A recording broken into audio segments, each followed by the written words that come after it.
Hello, everyone. Welcome to another Sunday afternoon book reading of Roswell, Dreamwalk. We're going to be reading chapters 5 and 6 today. As many of you know, I'm Christy, and I'm going to be joined by Michelle. We're going to be reading 5 and 6 for you. And then we have a little announcement about the rest of the book reading because it's taking us a long time to get through these books. And we do enjoy reading these books, but like 2 chapters, like every week, it's going to take us like another 2 months to get through this book. So I know a lot of you have been reading along with us and wanting to read along with us. And those of you who are really dedicated and want to read with us, we are going to do something called a book fest or like a book marathon reading where we're going to read one of the books like every weekend starting next weekend. So next weekend when we read this book, we're going to be reading the rest of the book, about half of the rest of it on Friday. Not Friday, I keep saying Friday, on Saturday night after our rewatch on Zoom, and then the rest on Sunday afternoons on Zoom. Now, if you can't make it to Zoom, don't worry. It's going to be recorded. It'll be on the YouTube channel. I'm going to put last week's on there too this week. So I'm going to update the YouTube channel, periodically, and then you can catch up. So no worries if you can't make it on Zoom because it's going to be recorded and you'll be able to hear the book and everything. So, yes, it's going to be called a little book festival. That's the plan because we're just having some connectivity issues with IG Live with some of the people who can read the book for you, not just me, because I need Allison, who is better on, her connectivity is better on Zoom, and just that way people can pop in and out if they want on Zoom. They can stay the whole time for the whole book read if they want. They can not stay the whole time. It's fine too. So that's kind of what we're doing. So I'm going to have Michelle come on here, and we'll figure out if she's reading first or I'm reading first. I don't know. So, yeah. Looking forward to getting these books done, too. So, hello, Christine and Judy. Hello. Hi. Yeah, we're matching with our headbands. Yay. We match. Okay, sorry, I was like reading and then I just popped on the screen out of nowhere. I can read second if you want, or first, whatever you think. Let's see. Are they about the same? Okay, the first one's 10 pages, and then the next one is about Let's see here. a little longer. It looks like 6 is, we're reading 5 and 6, right? Like, yeah, 6 is like 10 pages. Chapter 7 is more like 12.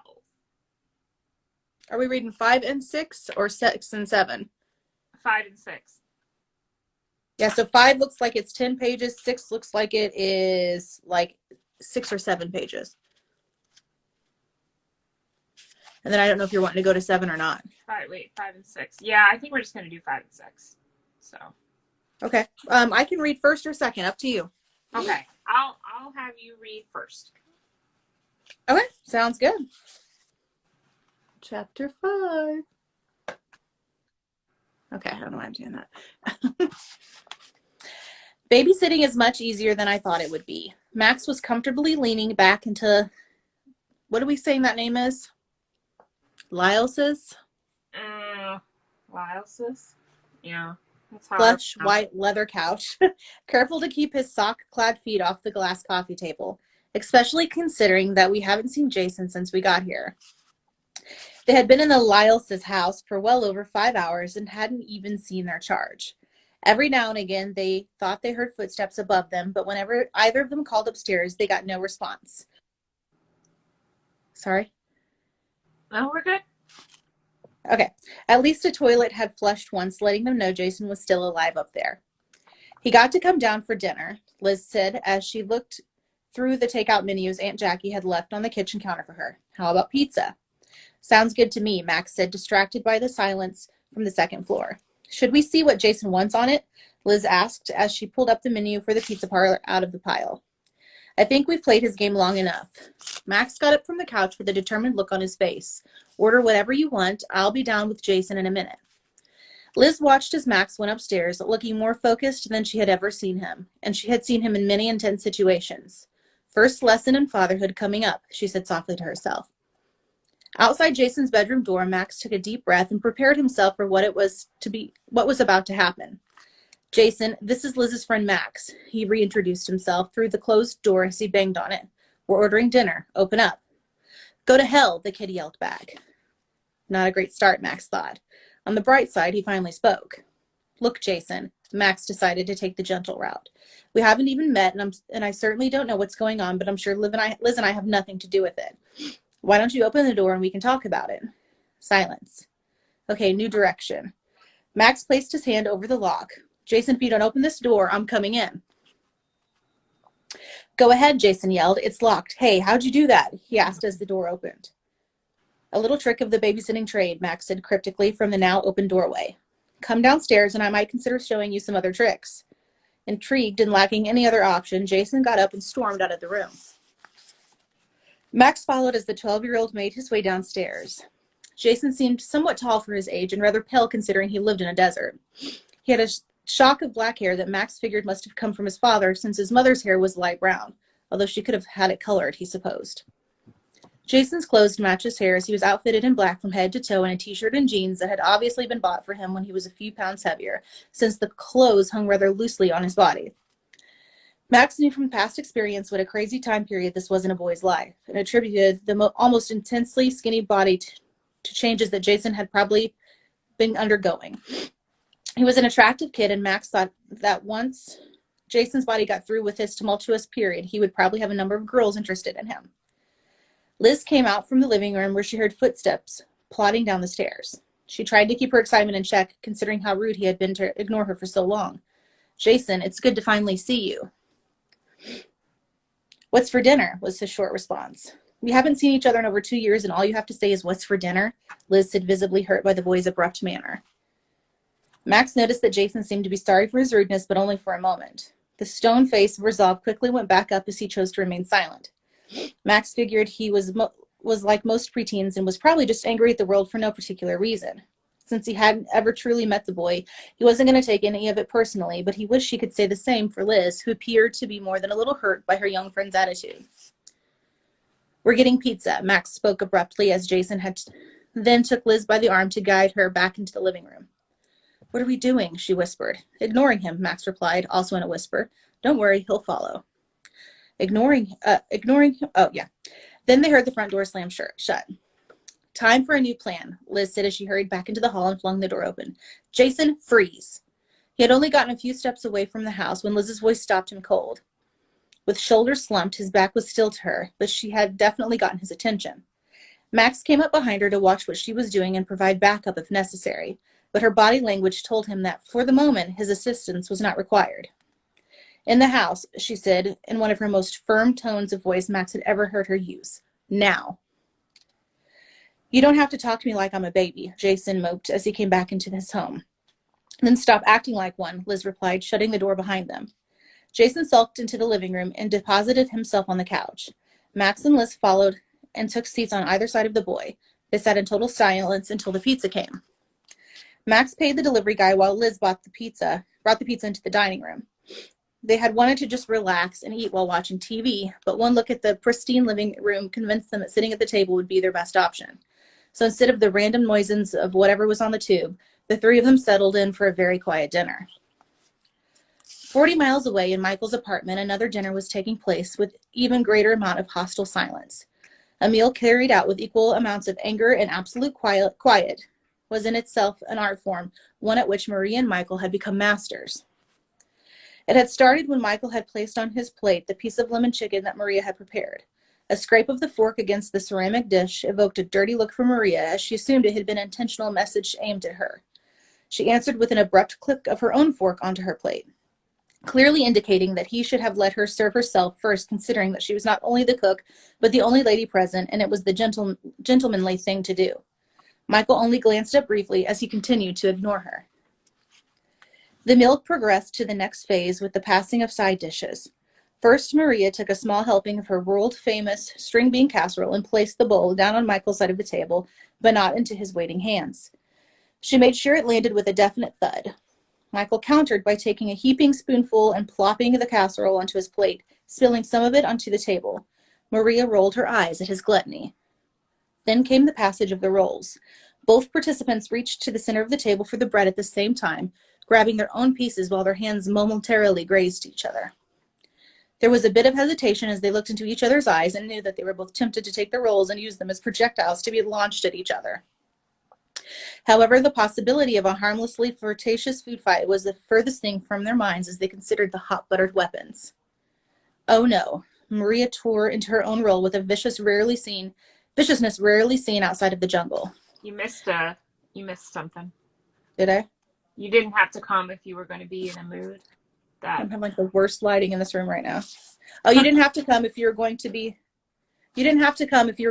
in a mood. Michael slammed his roll onto his plate to punctuate his statement. Oh no, Maria tore into her roll with viciousness rarely seen outside of the jungle. I promised a week ago to make you dinner. I don't want it to look like I don't honor my commitments. Are you trying to make some kind of point? He asked. Maria couldn't help but think that her boyfriend was clueless. Nope, no point at all. I'm just sitting here having a wonderfully prepared meal. More hostile silence as they continued to eat. Progressing beyond the scraping of forks, Michael took their conflict to the next level by cheating with his mouth open, although the action was most likely unintentional. Even so, Maria shot him a look of disgust before pointing her fork towards his mouth in a threatening manner. Understanding her meaning, Michael closed his mouth, taking each bite with precise care. Why couldn't you do anything at Alex's memorial? Maria asked, suddenly, cutting into the silent meal. Michael swallowed a piece of the chicken he was chewing with his mouth closed. I cooked. And a meal prepared by you is always a creative endeavor. Maria shifted the food around on her plate. Why couldn't you perform something? What, sing along with the band? He replied sarcastically. Are you insane? Obviously, she said, taking a bite of her roll, contemplating her response as she chewed. You could have done the skit with Max and Isabel. I'm not a comedian, he replied. You're telling me. More silence. Food was being pushed around on both plates as Michael and Maria abruptly gave up on their meal together. What is it with this quiet loner routine? Maria asked. What routine? He said. It's who I am. Sorry if I can't do tricks for you. I'm not a trained dog. Pity, she replied. And what's with you? He changed his position from defense to offense. Why can't you just accept me for who I am and stop trying to change me? Gee, I wonder, she replied sarcastically. You always have to be so condescending, he said. The meal had been forgotten and the hostile silence had evolved into a hostile debate. Because you're always so impossible, she shot back, standing up.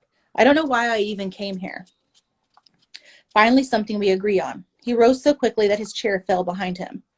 Oh no, don't get up, she said, although he was already standing. No need to develop manners now. I can see myself out. Fine, he said, righting his chair to sit back down. She looked at him like she was surprised he actually wasn't going to show her to the door. Goodbye. See ya, he replied from the chair. Maria slammed the door shut behind her, pausing outside to take a few deep breaths. Unscrewing her bottle of relaxing cedar oil, she spilled a few drops under her tongue.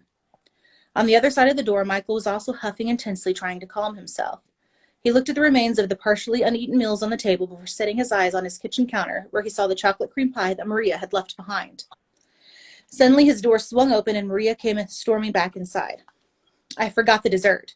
She grabbed the pie from the counter and made her way back to the door. Michael considered stopping her, if only to get back the pie, but he stayed in the chair. The door slammed even louder the second time she left. Waiting, Michael eventually accepted the fact that she was not going to return again. Finally, getting off the chair, Michael contemplating clearing the dishes, but putting them off for the moment as his thoughts were elsewhere. Making his way across the room, he opened the closet, throwing assorted items out onto the floor as he reached along the back wall. Settling his hands on a large object he had been searching for, he pulled it out, careful not to let the slipcover off. He'd been so cautious when he had put the item safely away weeks ago that he didn't want to do any damage to it now, since he finally felt ready to see it once again. Kyle slid the mint and blackberry pie into the middle of the table so they could share. Isabel slid it right back in front of him. I think I've had more than enough junk food today, she said, although she was staring longingly at the dessert. There's no such thing as too much junk food, he replied, through a mouthful of pie. Root beer floats at lunch, candy apples at the zoo, milkshakes before dinner, she said, listing just some of the snacking they had done during their day out, making a mental note to ask Jesse to spend some time on their Sunday together walking around the entire perimeter of Roswell. How can you still be eating? Football season's just around the corner. He tore another piece of pie away with his fork. I've got to bulk up. Oh, to be a guy, she thought. Then she finally gave in and reached across the table and to take a bite of her own. We've been avoiding what happened outside. I'm glad your parents didn't mind you missing dinner with them, he said, deflecting her comment. Isabel's thoughts flashed back to Jesse for a moment, since he was really the one she'd canceled on. And you're still avoiding the subject. What do you want me to say? He asked, picking the remains of the pie apart with his fork. I've had a great time today, but did you really think that one afternoon full of activity was just going to erase the horrible images from my mind? I was hoping to at least distract you for a while, she answered softly. And you did, he honestly replied. But you know there's only one way to get rid of them for good.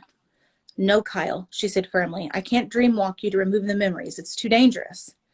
More dangerous than my meltdown outside?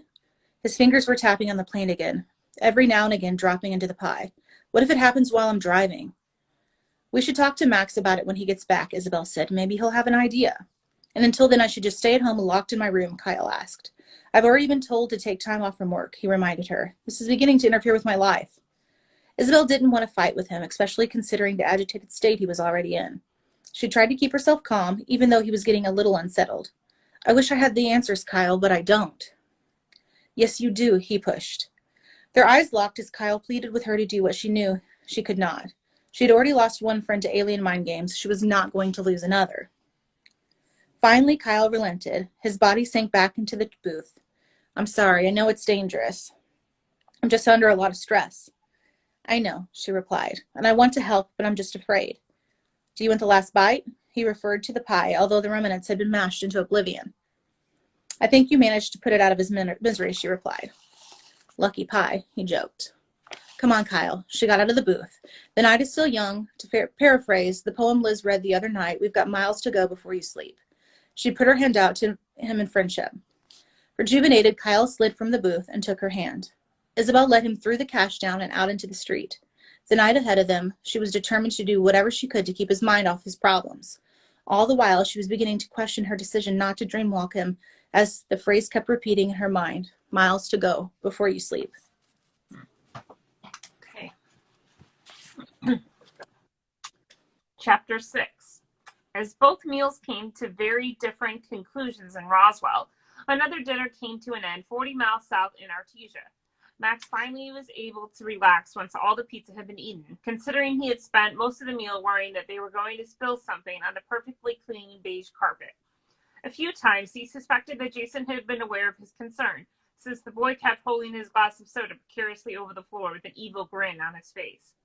Having spent a little time with Jason, Max had to wonder whether this was the same person Liz had grown up with. He didn't seem at all like the boy she had described. Talk about invasion of the body snatchers, he thought. Then for one infinitesimally brief moment, that was a hard word to say. Brief moment, he figured that was the truth behind Jason's behavior. Stranger things have happened. Shaking off the ridiculous thought, Max got up to clear away their mess. After removing the remains of the slightly overcooked pizza, Max found one of those gross-out comedy movies playing on cable. Although he really hated that kind of base humor, he knew kids seemed to like it, so he let Jason watch.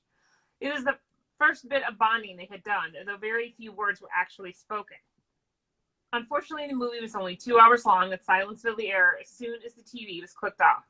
Your parents should be in Santa Fe by now, Liz checked her watch. They might be calling soon. I wouldn't wait by the phone, Jason replied. What is with this attitude? Liz asked. Nothing, he said. I just don't expect them to call. Well, if they do call, I want to ask you a favor, Liz said. A smile crept to Jason's lips, but it was not warm and inviting. Go ahead. Liz sighed. She knew that she could trust the Jason she'd grown up with, but whoever it was sitting on the couch with her was totally different from the boy she had known. It's just, they don't know Max is staying here. And you want to keep it that way, Jason finished her thought. Okay, that was easy. What's in it for me? He added. Max was caught off guard by the devious mind of the 12-year-old, but even more surprised by Liz's sudden response. How about I let you live until morning? She used a threat that was totally out of character for her, obviously not knowing what else to do. I'm going to my room, Jason stood. When Liz and Max said nothing in response, he left. They both listened as he stomped up the stairs, remembering back to how they themselves would stomp around their respective homes when they were that age. They waited for the door to slam. It did. This is not the boy I grew up with, Liz said when she knew Jason was well out of earshot. Body snatchers, Max thought once again, not wanting to make the joke out loud, for fear Liz would think he was making light of the situation. It's not easy being a boy at this age, he replied. I know from experience. Yeah, but you were dealing with other things too, Liz said. That doesn't matter, Max said. I was still a boy, and I had my dad around to talk about the non-alien things. Somehow Mr. Lyles doesn't seem all that receptive to talking about. Liz thought for a moment. Well, anything. A light bulb went off in Liz's head. Maybe he just needs a guy to talk to, someone closer to his age. I don't know, Liz, Max said skeptically. Well, hey, if anyone can talk to him about changes in life, she replied. With someone he's only just met and hardly said 2 sentences to, Max was not excited about the coming conversation. Maybe he'd rather talk to you. In fact, this could be all about that. He wasn't expecting you to bring a date this weekend. He refused to come out of the room before he knew you were here, Liz said. It's something else. She then hit him with the sad doe eyes that she could do better than anyone Max had ever met. Moments later, Max found himself heading up the stairs to the 2nd floor and knocking on the door to Jason's room. Can I come in? No, Jason replied. Max tried the doorknob, but it was locked again. Would you like me to open the door like I did last time? Max heard footsteps and then the door lock being turned. Well, at least that's one small victory. He waited in the hall, but for reasons he could only assume were territorial in nature, Jason never opened the door. Showing himself into the room, Max found Jason had already made his way back to his bed and had his head buried in a comic book. The whole point of the weekend was for Max to get an idea of what his own fatherhood was going to be like. As he stood in the doorway looking at a sullen preteen who was trying to ignore him, Max's personal fears were suddenly justified. But he had to ignore those future dilemmas for the time being as he dealt with the problems of a troubled boy whom he hardly knew. And to think he could be in Roswell running from aliens or the FBI right now. Max decided to play along for a while and take some time to look around Jason's room. He had not really noticed the place earlier when he had gotten Jason to come downstairs, so he gave himself a private tour, hoping to find some clues to the attitude, or at least some item over which they could bond. The first thing Max noticed was that, like the rest of the house, this is by far one of the cleanest rooms he had ever seen in his life. There were no clothes littering the floor, and nothing looked out of place. Even the posters on the walls were in frames rather than taped or thumbtacked up. The more Max found out about Jason, the more intriguing the kid became to him. Checking out Jason's desk, Max picked up a framed photo of the Lyles family. The 3 of them were sitting on ATVs in the middle of the desert. At first, it seemed unlikely to Max that the cleanest people he had ever met would go off-roading, but upon closer inspection, he noticed that while Jackie and Jason were covered in dirt, George had somehow managed to remain spotlessly clean. Max assumed that George was just tagging along while the rest of his family and whoever took the picture were out to have fun. But most importantly, Max had found their common bond. You like to ride? He held the picture out to Jason. My dad took me out on these same kind of ATVs a few times when I was younger. Jason turned the page of his comic book. He used to call them bicycles with an attitude, Max continued. Eventually, my dad told me it was getting too expensive to rent them. We own ours. He speaks. Max considered suggesting that they take a ride out on them this weekend as a bonding experience. He quickly realized that it was one thing for him to be there in secret, but it was quite another for him to take a 12-year-old out on a dangerous vehicle without adult supervision. However, he was not going to let the opportunity slip away. Maybe some weekend when your folks are home, I could come down and go riding with you. Whatever. No, it'll be fun. I'll ask your mom when she gets back. Max knew he was pushing too hard, but he couldn't help himself. There was a long pause as he tried to figure out his next move. What are you reading? Max tried valiantly to keep the small talk going. Again, Jason just turned the page. Wanting to make some kind of connection, Max reached out, placing his hand on Jason's shoulder. The kid immediately pulled away and shot Max an almost murderous look. Then the hatred in his eyes receded, as if he just shook it off. Please don't touch me, he said with his voice 2 levels softer than a whisper. Undaunted, Max continued, but kept a distance so he didn't cross the line again. Look, Jason, I know we just met. Max pushed ahead in paternal mode. But if there's anything you want to talk about, you can tell me. Maybe something you'd be more comfortable saying to me than Liz? No response. Trust me, I know how difficult it can be. Max used his own personal experience, remembering back to the things he had wished someone would have said to him when he'd gone through life changes, though his changes had been a little bit more extreme than what Jason was going through. You may think you're alone, but trust me, every guy has gone through what you're going through. Jason gave him a look like he honestly had no idea what Max could possibly be talking about. Not knowing how far he should go with this particular conversation, Max paced the room as he chose his words carefully. It's totally natural for these things to happen. You're just moving on to the next stage of your life. A smirk came across Jason's face as the boy realized exactly what this conversation was about. What stage? He asked coyly. I think you know what I'm talking about. Max read the boy's expression. Is this a sex talk? Jason spat out. No, Max quickly responded. He wasn't exactly sure how far this discussion was going to go, but he was fairly sure that Jason's parents wouldn't be thrilled if some teen they didn't know suddenly took it upon himself to tell their son all about the birds and the bees. It's in the same general area, but I don't think that's a discussion you and I should be having. Look, Liz considers you a close friend, and since Liz and I are close friends, she wanted you and me to be friends as well. I'd like that too. And as a friend, I wanted to let you know that if you want to talk about anything, if you have questions about anything, I'm here. Are you and Liz having sex? Jason leaned forward, giving his undivided attention for the first time in the conversation. I don't think that's really your business, but no. Max didn't intend to answer the question at all, but he did want to make sure that if any of this weekend was relayed back to the parental units, Jason would get that part right. Why not? Jason asked. That's really none of your business, Max said, and we're here to discuss you. I'm not. Well, I am, Max said, and that's the point I want to make. I know we just met and you don't know me, but I'll be here for the rest of the weekend if you feel like opening up, okay? Jason took a moment to think about what Max had said. Okay. It was a small victory, but Max knew to take whatever he could. I'll be downstairs if you need me. He made his way to the door, but had one more fatherly piece of advice before he left. You should get to bed soon. It's getting late. Chapter 6. That ended quicker than I thought. I know, 7's only 4 pages. Well, let's do 7 then, because that's not that long. I mean, I still have like a good half an hour before I really have to do anything, so. Me too. Do you want me to read 7? Sure. Go ahead. Okay. Chapter 7. I just have one light that works in my ceiling fan. There's like 5 lights out there, and I've got one light bulb that works. So it's like, gosh, where can I go? Okay, here it is. Hours later, when most people in Artesia and Roswell were asleep, there was a loud knocking on Michael Guerin's apartment door. Maria knew that he was home and was not at all happy about how she had left their dinner earlier. Now she was back to put an end to their fight once and for all. If Michael would only answer the door. Who is it? He groggily shouted. It's me, Maria answered back with a much lighter tone than the last time she was at his door. Who else would be knocking at 2 a.m.?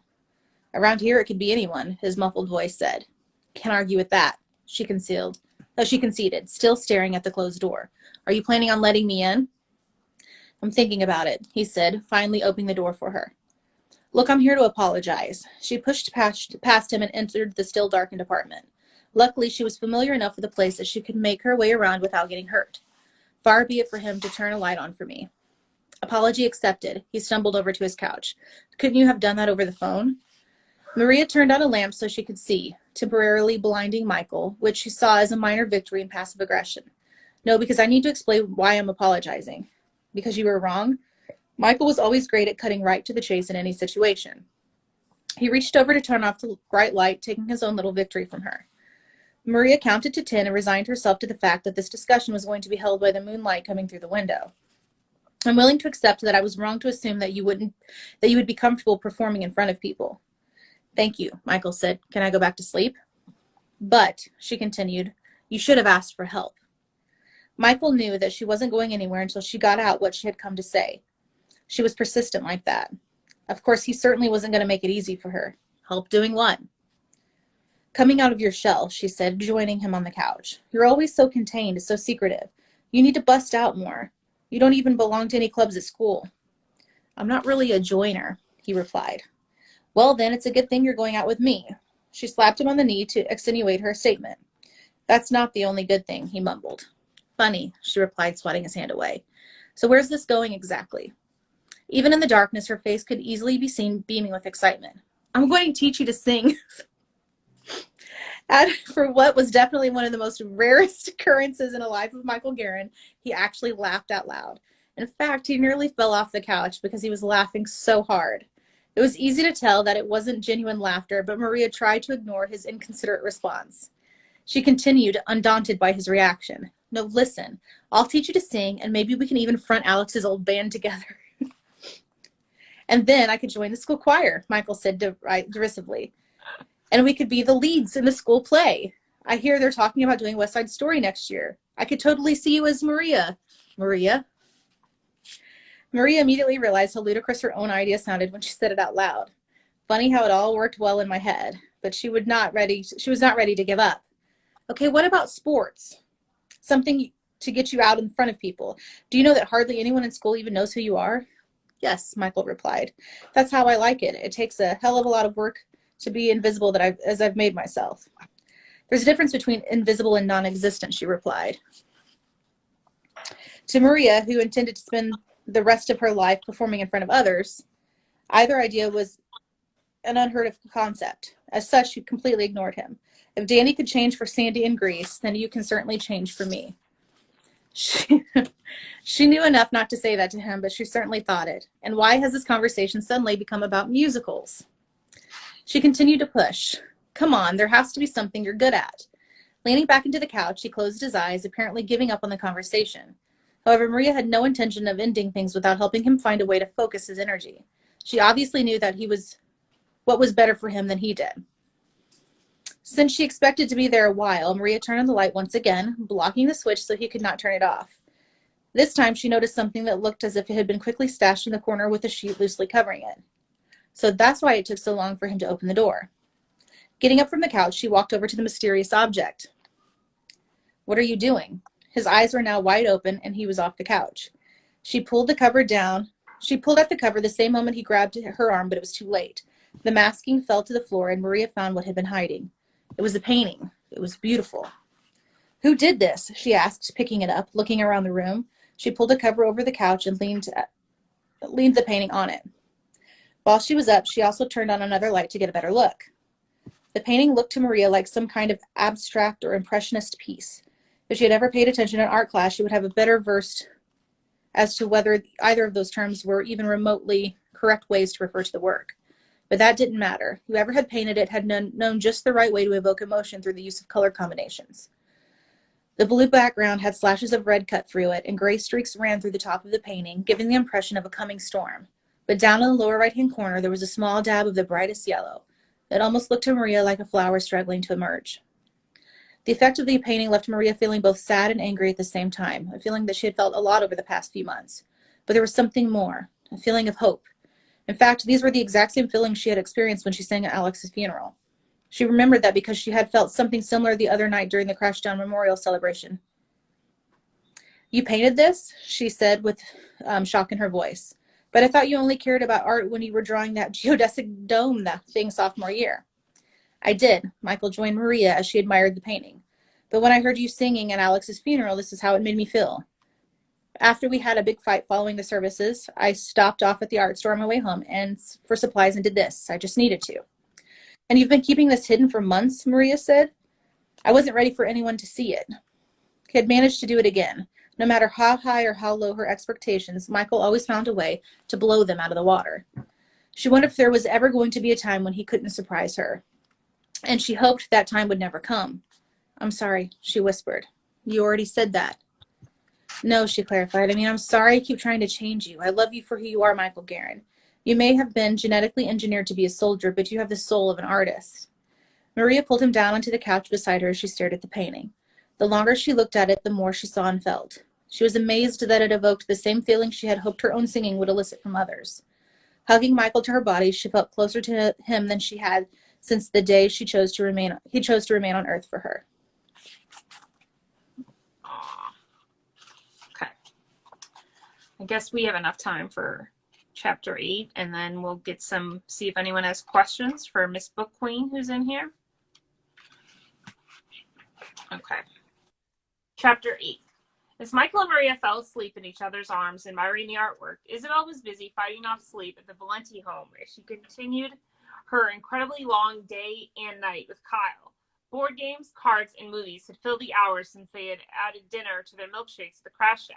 Isabel had called her parents to let them know she was safe and would be out late, as her intention was to stay with Kyle until he was tired enough to fall asleep on his own. Isabel was relieved that he had only suffered a few minor flashes throughout the evening, with none of them even coming close to the episode outside the crashdown when he thought he had seen Alex's car.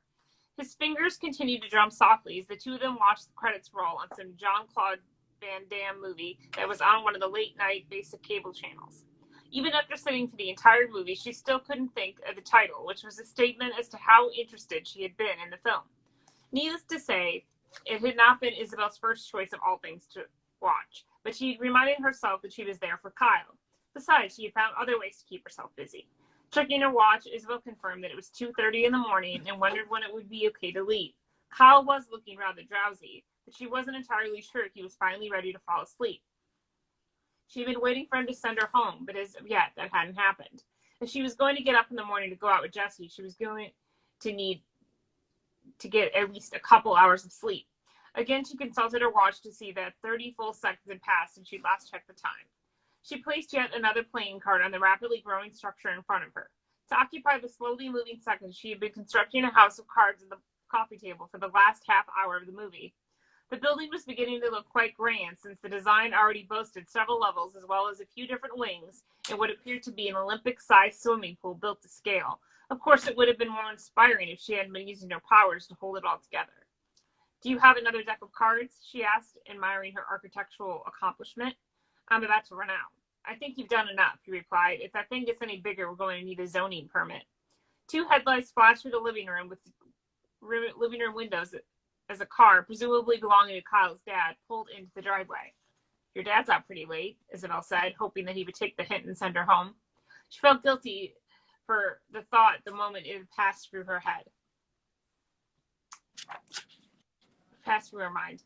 He's been doing that a lot over the past few days, he replied sleepily, leaning against the arm of the couch. "At first I thought he had gotten a new job, but he hasn't said anything. He just keeps disappearing a lot, and when he comes home, he's always humming." Humming? She thought about that for a moment. "You know, he was pretty good when he sang with Alex's band the other night. I was quite impressed, and now that I think of it, so was Marie's mom." "Please, don't remind me," Kyle replied. "I'm just happy I'll never have to witness my father doing a gig with the band ever again, and the less we talk about my dad and Miss DeLuca, the better."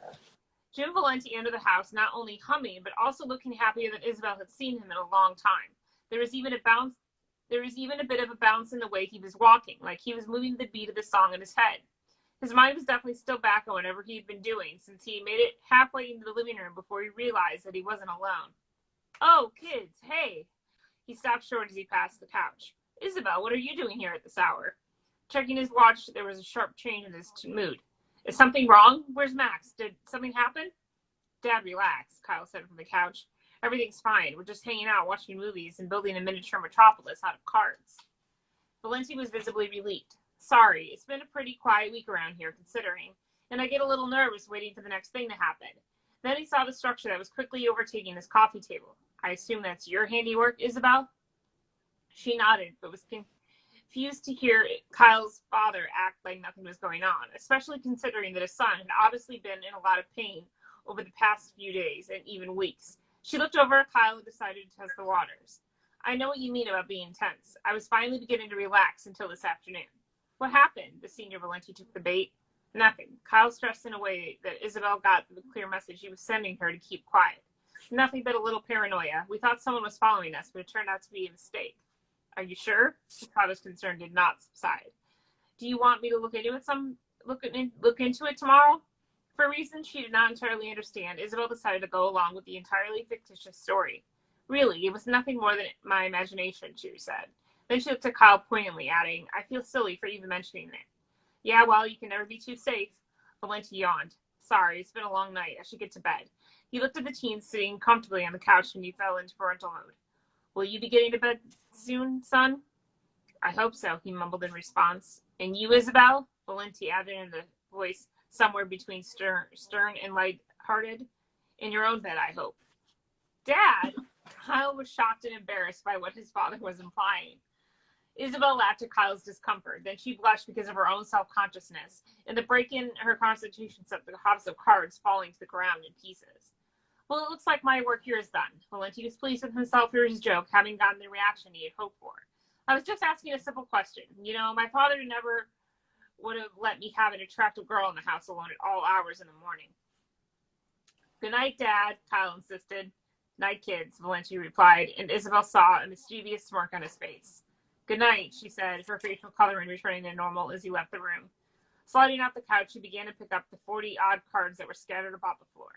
I'm sorry, Kyle joined her on the ground, apologizing as if he had any control over the words that had come out of his dad's mouth. Isabel could understand why his father might think something was up. By all appearances, they were the only pair not currently attached to anyone in their incestuous group. She had never really been interested in more than friendship with Kyle, but that's not to say she hadn't on occasion contemplated the possibility. At times, she kind of felt sorry for him, considering his bad luck with women. First, Max had taken Liz from him, and later Max kind of took Tess as well. Then again, maybe it's not bad luck, she thought. Maybe it's just my brother. At any rate, nothing was going on between them, and she figured nothing ever would. She had managed to find someone outside of the group and was having a good time dating Jesse Ramirez, thinking that it could turn into something more serious and hoping it would. Once she confirmed that the door to Valenti's room had been firmly shut, Isabel returned to the crisis at hand. Why haven't you told your father about the dreams? She whispered, putting her cards back in the box. I don't want to worry him. Kyle kept his voice low as well. Kyle, he's your dad. It's his job to worry about you. I know. He handed Isabel the cards he collected so she could put them away with the others. Isabel could hear the inaudible but hanging in the air. Go on. I'm not the only one he worries about, Kyle reluctantly admitted. Look at what happened when he walked in the door. The first thing he thought was that something was wrong with you or Max, and he was ready to spring into action. He spends so much time worrying about all of us surviving real threats that I don't need to bother him just because I've had a few sleepless nights. What you're going through is more than a touch of insomnia, she reminded him, but I understand. And she did. In a way, Valenti had become a surrogate father to the entire group since he was the only adult they had let him in on the secret. As such, his concerns for her son had to be split with those for Max, Michael, Liz, Maria, and herself. Great, she thought. Not only did we introduce Kyle to all this craziness, but we stole his father from him as well.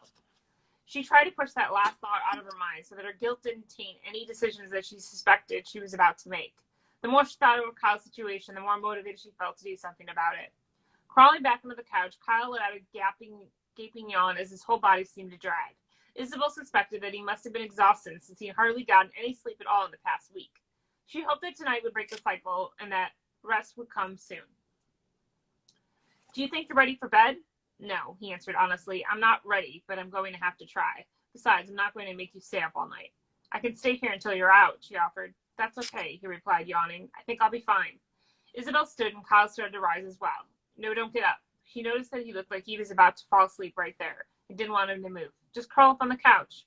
Okay, he did exactly as she said. As Isabel made her way to the door, she paused to look back at Kyle. His eyes were drooping, but every time the lids made contact, they kept popping back open. He was so tired, however, that he didn't even notice she was still in the room, which allowed her to stay a few minutes longer to watch.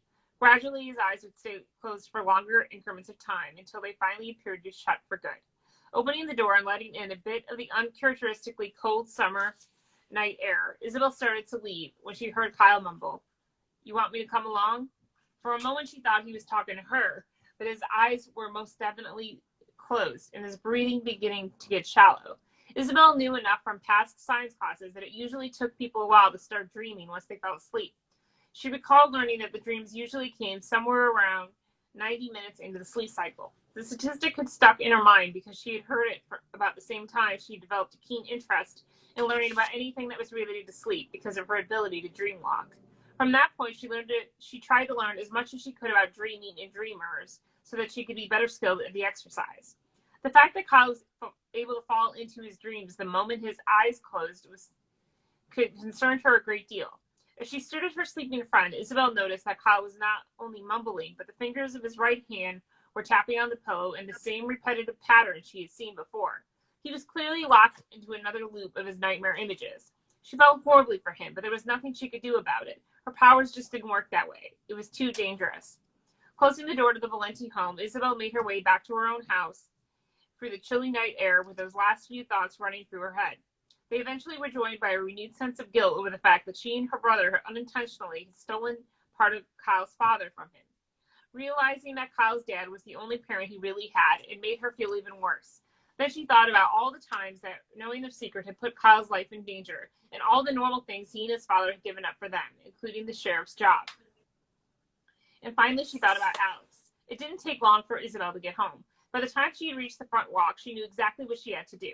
She tried not to wake her parents, and she silently made her way into the house, since she knew they would be getting up in only 2 hours so they could start their early morning trek to Santa Fe. Her mother had left the living room light on for her, as she always did, so that Isabel would not have to stumble around in the dark. Turning off the light, she carefully continued for the dimly lit hallway into her bedroom. With the door gently closed behind her, she turned on her small desk lamp instead of her brighter lamps so there wouldn't be too much light in the room to distract her. Grabbing her yearbook from the shelf, she paused a moment, looking for another book as well. Tucked in between a collection of Shakespeare's sonnets and a largely unused dictionary, she found a book on dream analysis she had bought a while back. The book she had been purchased during the time when she was researching as much as she could about dream images after she'd realized she could visit other people in their nightmare imaginings. For a short time, she even made a hobby out of analyzing the dreams of some of her friends at school, which often proved to be an entertaining pastime, to say the least. Of course, this was before she realized how dangerous it could have been to abuse her powers on recreational activities. She placed the dream analysis book down on her desk so that she could consult it later and sat down on her bed with the most recent copy of the West Roswell High School yearbook. Flipping to the photos of the previous year's junior class, she turned to the V's and found Kyle's photo. On the page, he looked so happy with his frozen smile. The photo had been taken much earlier in the school year, months before Alex's death and Tessa's departure. I'm only going to look around, she thought, justifying her own actions to her conscience. I just want to get an idea of what's going on in his head so I can figure out what to do. There's nothing dangerous in that. I do it all the time. And yet her own subconscious was practically screaming out to her that this was not a good idea. You should wait for your brother to get back, the intense voice said to her. Ignoring the inner voices, Isabel placed her right index finger on the photo of Kyle, concentrating on her subject. Closing her eyes, she willed herself into her friend's dreams. Her body relaxed as she could feel her mind leaving on its journey. Slumping down into the bed, the yearbook slipped out of her hands and fell onto the floor. Chapter 8. All right. All right. I'm doing well, Rachel. Thank you. Yes, you can. I didn't know if Jeff was planning to the PDFs. This is one of the books we do have on PDF. So, and we have the rest too. We have Quarantine after this, which is this book. It's very short. And then we have the last 4 books, and they're all on PDF, which I can send you the links to because I have them uploaded in a Google Drive. So Deborah was kind enough to send them on to me, and then I put them in a Google Drive, so it's just easier to share that with everybody than email everyone individually. So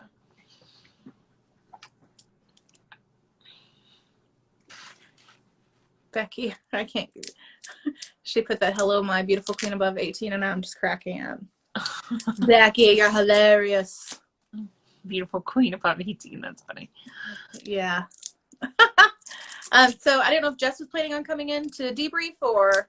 No, she's not. I don't think she's doing that, but she'll answer questions in chat. I think she's still there. Nice.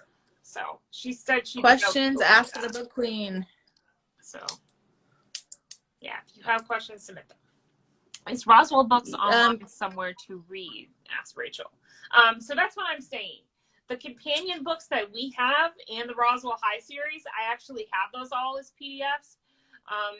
So a couple of the books in the companion series I don't have as PDFs, which are like, I think they're in the first like 4 or 5 books, like 2 or 3 of those I don't have on PDF. But it doesn't really make a difference if you just want to find out what happened after the TV series ended, because we have the last 4 books on PDF. So I have the majority of the Roswell books on PDF, except for a few. So I can definitely DM the link to anybody who wants that. But as far as getting the physical copies, it's a little bit more challenging, I will say, or expensive. That's the expensive route to go, because the companion books range anywhere from like $10 to like $300 if you want Turnabout, which is like the last book. So Roswell High, it should be a fairly cheap series. Now, there's some places where they're asking for a lot more, but you shouldn't have to pay that much for that series. You shouldn't have to pay any more than like $10 a book for that series, because it's They were originally sold, I think, at like $5.99 a book. So you really shouldn't have to pay that much to get those books, because those are not Absolutely. even based on the TV series. Like, they were loosely, like, the first one is the one they used to loosely base Roswell off of, but then, you know, then they went in a whole different direction. So, yeah. Yep. Book Queen says, last four are the most important ones. Roswell High on Amazon are cheap. And make sure you shop around. Yeah. So Nice. I was just going to Amazon. I mean, eBay's an obvious choice as well, but sometimes people on eBay like to hike up the prices like a ridiculous amount. Yeah. So you definitely have to kind of look to see. Thriftbooks.com is also a good spot. Sometimes you can get a few on there that are fairly inexpensive. So just kind of Yeah, I would look around. I know that there's Goodwill has their own website where they sell books, so you could check the Goodwill book site. But there's lots of little thrift books just to try to find them. Yeah. Check every single price. Yeah, so any really in-depth questions about getting the books or about the books in general, I would DM the Roswell Book Queen. Yeah. And you can see her in the chat here. Yeah, the Roswell_Book Queen. Just DM her because she can help you get the books. Yes. Abe Books has some good prices. I'd be careful with Abe Books. I think somebody I knew had like some issues with them where they didn't get their book or something happened with that. I think it might have been Sophie used them once and then didn't get her book. Get one of the books she ordered. I feel like I wonder if it came, but like 4 months later. Yeah, or maybe it came like 4 months later. Yeah, maybe that was the issue because of, you know, everything with COVID going on last year made that site, you know, have issues shipping books, but yeah. Well, all right. I know that you have frozen a couple times for me, so I don't want a chance. It's not safe. Don't say that now. I know. Oh, it was Sophie. Yep, that was her. Did you ever finally get that book, Sophie? Because I thought she had to get her money back from that site or something, or she had to file some kind of complaint. I don't remember. I don't know. But I mean, Amazon for me, I've gotten a few, like I got Dreamwalk from Amazon, and I remember grabbing that when it was like $20 because I was like, okay, this is probably the cheapest I'm ever going to see it, so I'm just going to like grab it. I don't even have all of the books. A New Beginning and Turnabout are the only physical copies I don't have, and I paid almost $200 for all my books. So that gives you an idea of how much like the majority of the books are going to cost you, you know, if you can find the decent prices for them. Yeah. Which I'm like, looking back, I'm like, man, I just spent like over $200 last year on Roswell books. But the thing is, it was like $20 here, $30 here, and it didn't really like, I didn't really think of that adding up in my head till later. And I was like, wow, I spent over $200 on Roswell books. Yeah, Turnabout's the one where I had to sit there and talk to myself mentally about it. Like, okay, are you going to really spend $200 on a book for Turnabout? Yeah. But I had to have the whole set, so. Well, and they're collector's items, so. They have like 3 of them on Amazon on PDF Kindle for like a minute. And I'm glad I grabbed the 2 that I grabbed, which was a New Beginning and Turnabout, because I'm glad I bought Turnabout when I did on PDF, because that was like the cheapest it was ever going to be. And those disappeared quick. Something happened and those disappeared quick. I don't know. Yeah. I don't know how that came about. Somebody must have like told Amazon, like, get these off Amazon. People are buying them too much. I don't know. Probably. Like somebody gave them the slip. I don't know. But that was a little nuts. I was just like, wow, I'm glad I really bought those when I did, because a lot of people didn't even know they were there. And then I think Rachel told us about them, that they were there, and then they were there for maybe a few weeks. We knew about them for like maybe about a month or so, and then they were gone.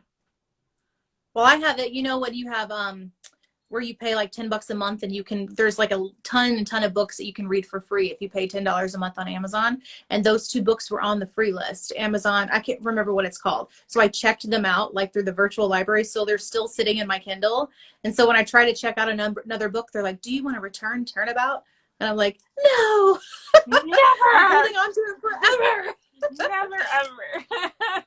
I will never return this book digitally, ever. Never. So it's just sitting in my little virtual library that I'm just never going to return it. Yeah. Yes. Yes, absolutely. Well, all right. I'm going to get out of here. It's almost been an hour, and I don't want to chance the internet because my house has been kicking me out pretty much all day. And I know I just read that Rachel's been kicked out twice, and so's Allie. Oh, gosh. I'm like, save it. All right. I will probably save it before, something happens, All right. All right. Okay. All right. I will keep it, Rachel. Any other questions? You know who to go to, people. The Roswell_book queen. I mean, we might be in 85 different chat groups too, so I'm sure you're in one of them. All right. Time to watch Sexual Healing. All right. Okay. Bye. All right. Bye. Bye, everybody.